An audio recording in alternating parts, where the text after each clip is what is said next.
glad you're back. Wasn't too bad last night, right? You've probably noticed the old models in the parts and service room by now, right? We've been having some trouble with them too recently. From what I remember, they wanted to originally retrofit the old models with the new tech. In the end, they decided to just start over. They were too big and ugly, and that smell. But, they seem to have been acting up recently, too. The mask would work on most of them, but that last guy was having trouble getting Foxy to leave him alone. We found that he seems to be sensitive to light in a similar way to our new Freddy. So, for now, if he appears at the end of your hallway, just flicker your light on and off until he leaves. I don't know if you ever had a chance to come here before the remodel, but I love those old characters. Foxy was always my favorite. He would tell you tales of his days out at sea, and there was a small pirate-themed play structure that looped around him. The kids loved him. I know a lot of people found them ugly, but I don't think they were terrible. When you see them moving, talking, and singing, the illusion really comes together, and it feels like a real cartoon character is standing right in front of you. The new bots are alright. I feel like they're trying a bit too hard to be kid-friendly, you know? They tried to do the whole play space surrounding Foxy again, but having him right by the ball pit ended up being a bit of a hazard. The arms and legs of the new models pop on and off really easily. I think it's a safety precaution. If a character's throwing their arm too fast towards a child, it would be better if the animatronic broke instead of the child, you know. But when you have a bunch of kids grabbing and pulling on him, he falls apart pretty fast. None of us here at the location are trained properly to repair these guys. We requested that the engineers come in to do a full repair, but they said they won't be able to until next month. For now, we try to piece them back together ourselves, and it isn't working out too well. It doesn't help that a lot of the pieces get lost in the ball pit. We've had to use some parts from the older models when we can't find them.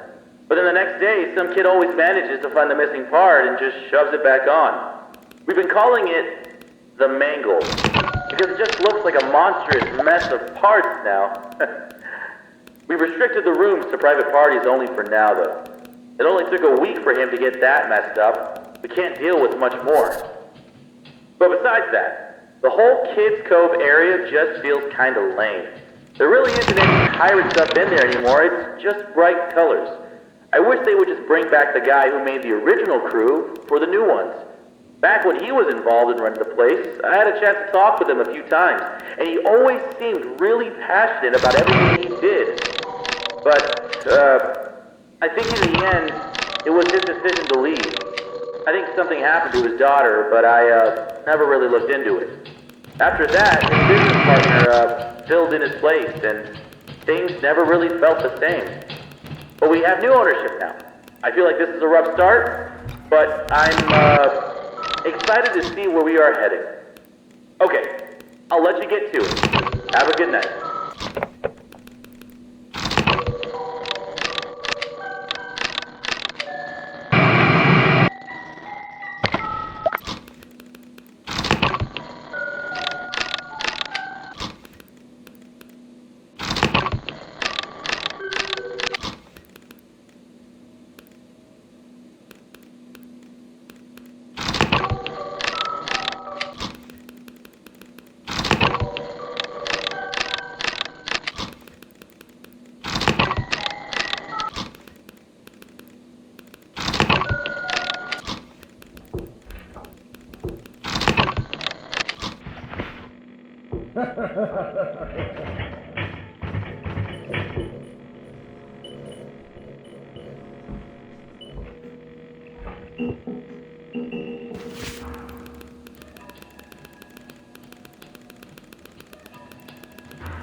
Wake up.